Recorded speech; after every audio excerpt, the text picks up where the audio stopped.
example for this FSM. Here is also another example, chocolate vending machine. We had discussed about this chocolate vending machine implementation with the sequential program and the concurrent model also.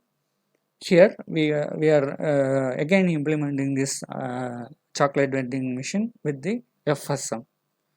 As FSM example, we can model this FSM example with the states. First state is get user interface. Second state is read coins. Third state is deliver chocolate, and fourth state is display thanks, and it will return back to this get user input. First, you can check with the other states also. Whenever the user interrupt, that is user input, is been given, this task will get open. So after this task being get over, whenever the signal input is being given, this state will be followed by the read coins. When the input coins is being given, the signal delivered will be generated by this task, and after the delivered signal is being generated, this will go to the task called deliver chocolate. When this task is being executed, this will give signal to the display. So whenever this display signal is being generated, it will be given as an input to the task display thanks, and this task will give the thanks display to the display. After the thanks display has been generated, it will give an interrupt to the user input to get the input from the user. So this is a good example for the FSM implementation. We can implement this chocolate vending machine with the FSM also. The last one is object-oriented modeling. This object-oriented modeling is great and practical-oriented modeling of computer software design. This model is used whenever we are having the reusability of projects. Whenever we are in need to reuse the projects whichever we are written in the previous things and in the previous products also, we may have to use that particular softwares. So we are creating objects for that particular classes, set of objects that are that can be called. We are also in need of abstraction, whichever we are functions where we may have the need of abstracting the functions whichever we are written in the previous projects. The abstraction is being used for the current projects also from the previous project. Also, the inheritance and the polymorphism is also being used. Data encapsulation of the particular object is needed for it may be needed for a project to save the data and to save the data from the security attacks. So this kind of things, if we want to implement in a particular program, we may have to go for the object-oriented modeling. The object-oriented modeling can be implemented by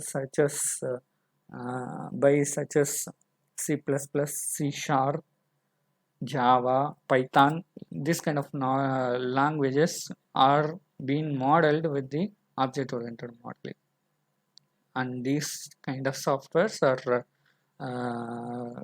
can support this object-oriented models. Object-oriented model is first defined with the class, and class defined with the state and the behavior. This state and behavior are given as a user level fields for states and behavior. Whenever we are having the classes, that classes instance of the classes are called as objects. Whenever we are having the particular class and an object, object is an instant of the class, and we can logically relate this object with the class. We can relate the class with the abstraction. We can relate the class with the polymorphism, with the inheritance, with the encapsulation, likewise. Each object can interact with other objects by the states and their behaviors. Here, the previous example, what we had discussed earlier, automatic chocolate vending machine. Here we had modeled the object-oriented model of a chocolate vending machine with the class GUI, class read coin, class deliver chocolate, and class message display. Each and every classes have its own functions: display menu, get user input, set choices, read coin, sum, and because the coins have to be summed up for the calculation of the value which has been given by the user for the chocolate vendor. So we need to have this particular read coin with this sum.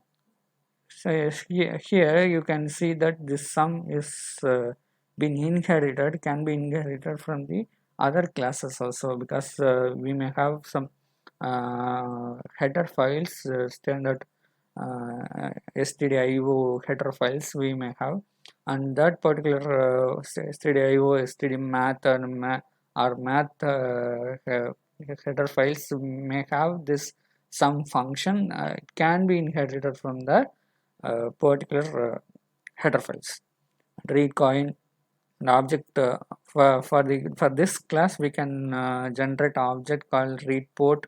Coin amount we can given as an object, because we may have any of the coins, 1 rupee coin, 2 rupee coin, 5 rupee coin, even 10 rupee coin may also come into the picture whenever we are dealing with the automatic chocolate vending machine. So whenever the coin is being inserted, that can be given as an object, and that particular object can read the particular coin amount, and it will go to the sum function, which calls the math function. So it will sum up the particular coins, and it will give signal to the deliver chocolate. So whenever the deliver chocolate is being signaled, so it will go to the get choice, and it can deliver to the deliver with the deliver function. Next, message display. This display weight and thanks are can be modeled as such. We get model with the other software models. Here you can see the reusability of the GUI models of the GUI objects.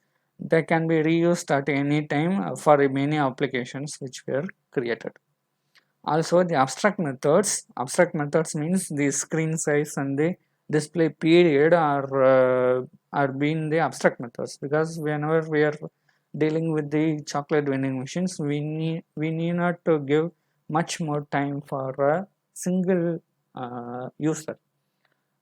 We can model a particular system for it have to deliver the chocolate whenever the user inserted a coin. The chocolate have to be vended within 1 minute. Means we can give the method with the set display period. So this display period will give an abstraction to the other functions of the particular model, particular software, and it will give the all the methods with this abstraction. So we need not to give each and every particular functions have to be deal with the different periods or anything. So we can get use of this abstraction methods. And inheritance message display is a particular class, or it can be a particular function which may have been inherited from the new from the old objects to the new objects, and from the old classes from the new classes also. Encapsulation and other things are dealt with the security purposes. So whenever we are having to have to deal with this kind of softwares, we may go for the C++, Java, or Python also. Thank you.